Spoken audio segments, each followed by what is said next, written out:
రాష్ట్రంలో 3 రాజధానులు ఉండడం అన్నది హాస్యాస్పదమైన విషయం. ప్రపంచం మొత్తంలో ఎక్కడో ఒక దేశంలో మాత్రమే 3 రాజధానులు ఉన్నాయని మాత్రమే ఉన్నాయి, కానీ మన ఇండియాలో ఎక్కడా కూడా 3 రాజధానులు అంటూ లేవు. 3 రాజధానులు ఉండడం వల్ల పరిపాలన సౌలభ్యంగా ఉంటుందని ఈ రోజు ఈ ప్రభుత్వం చెప్తున్నది, కానీ వాస్తవానికి అది చాలా కష్టమైన పరిస్థితి. కారణం ఏంటంటే, ఒక దగ్గర ఉండేటట్టు పోతే ప్రజలు ఒక దగ్గరికి వెళ్ళి తమ సమస్యలు తెలుసుకోవడానికి అవకాశాలు ఉంటాయి. 3 చోట్లకి వెళ్ళి వీళ్ళు తెలుసుకోవాలనుకుంటే ప్రజలకు ఇక్కట్లు పోయే పరిస్థితి ఉంటుంది. కర్నూలు వాడు వచ్చి విశాఖపట్నం రావడం కానీ, ఇంకో ప్రాంతాల నుంచి వాడు విశాఖపట్నం వెళ్ళడానికి కానీ చాలా కష్టం. అందువల్ల ఏదైతే సెంటర్ పాయింట్ గా ఉండి మొదటి నుంచి అనుకుంటున్నారో అమరావతిని అదే రాజధానిగా 3 రాజధానులు కాకుండా ఒకే రాజధానిగా చేసేటట్టుగా ప్రజలకు అందరికీ కూడా సౌలభ్యంగా ఉంటుంది. దీన్ని వెంటనే వ్యతిరేకిస్తున్నాం మేము కూడాను.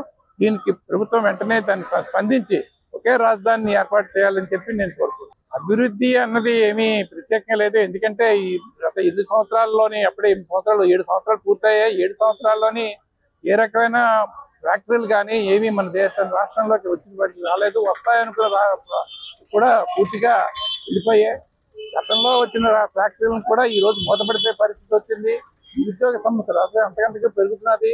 కానీ ఏదైతే ఈ స్కీములంటూ ఏదో నవరత్నాలు అంటూ ఇస్తున్నారో వాటి వల్ల ప్రజలకు ఉపశమనం కన్నా ఎక్కువగా దానికి రెట్టింపుగా ఈ ఖర్చులు కూడా పెరగడం, వాటి వల్ల పెరుగుదల జరుగుతున్నది. దాంతోపాటు ఇప్పుడు ఏదైతే మన గవర్నమెంట్ చెత్త పన్ను మీద కానీ, లేకపోతే నీటి పన్ను మీద కానీ, లేకపోతే హౌస్ ట్యాక్సెస్ మీద కానీ ప్రతి సంవత్సరం 15% చొప్పున పెంచుకుంటూ వెళ్ళడం వల్ల రూపాయి ఇచ్చి 10 రూపాయలు వసూలు చేసే పరిస్థితి ఈ రోజు ప్రభుత్వం చేస్తున్నది. అది కూడా ప్రజలకు భారంగానే మారుతుందన్న విషయాన్ని మాత్రం గమనించాలని వెంటనే దీన్ని అన్నింటినీ ఉపసంహరించి ప్రభుత్వాన్ని సుపరిపాలన చేయవలసిన అవసరం ఉందని చెప్పి నేను కోరుతున్నాను. అందరికీ నమస్కారం అండి. నా పేరు గుల్శెట్టి అనుపూర్ణ. మాది రాజోలు నియోజకవర్గం. రాజోలు కనీసం రోడ్లైనా వేయట్లేదండి. ఈయన 3 రాజధానులు ఎలా కట్టేస్తారండి? 3 రాజధానులు కడతాక నా దగ్గర డబ్బులు లేవని చేతులు ఎత్తేసిన ఆయనే. ఇవాళ 3 రాజధానులు కట్టేస్తానని 3 రాజధానులు ఒప్పుకోమనేది ఆయనే. అసలు ఒక రాజధాని కట్టాక దాన్ని అభివృద్ధి చేసి అప్పుడు 3 రాజధానులు అంటే ఎవరైనా ప్రజలు నమ్ముతారు. ఒక్క రాజధానికే అతిగతి లేకుండా అయిపోయింది. రాష్ట్రంలో అభివృద్ధి పనులు జరుగుతుందని మీరు భావిస్తున్నారా?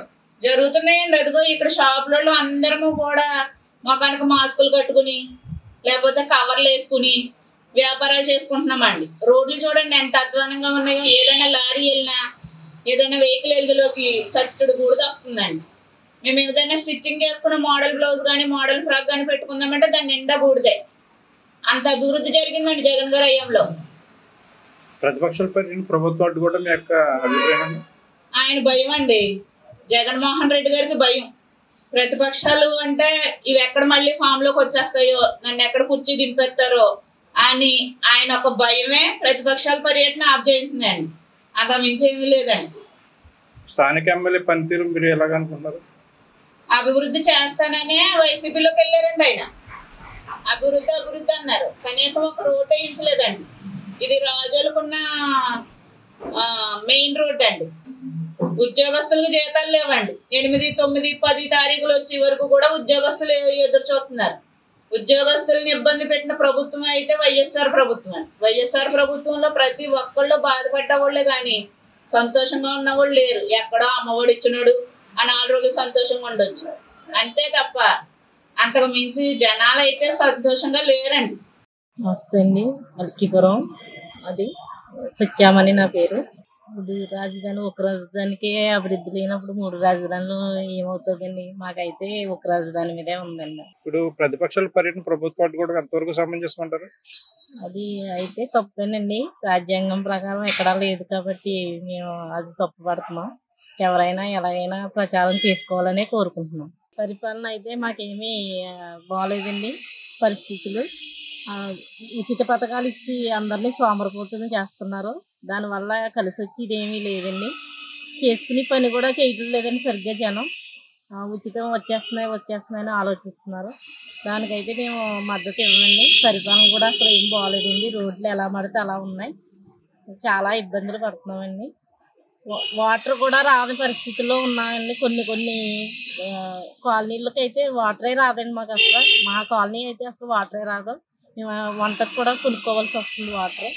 మేము పంచాయతీలు అడిగినా ఏమి అడిగినా మాకు రెస్పాన్సిబిలిటీ ఏమీ ఇవ్వటం లేదండి. అందరికీ నమస్కారం అండి. నా పేరు జక్కంపూడి శ్రీదేవి. రాజోల నియోజకవర్గం మల్కీపురం మండలానికి నేను ఎంపీటీసీగా పనిచేస్తున్నాను.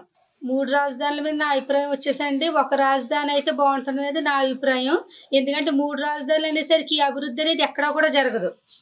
అదే ఒక రాజధాని మీదే ముఖ్యమంత్రి గారు దృష్టి పెట్టినట్టయితే దాన్ని అభివృద్ధి చేసుకుంటే పిల్లలు మన రాజధాని ఏదంటే చెప్పినటువంటి దౌర్భాగ్యమైన స్థితిలో ఈ ప్రభుత్వం ఉంది.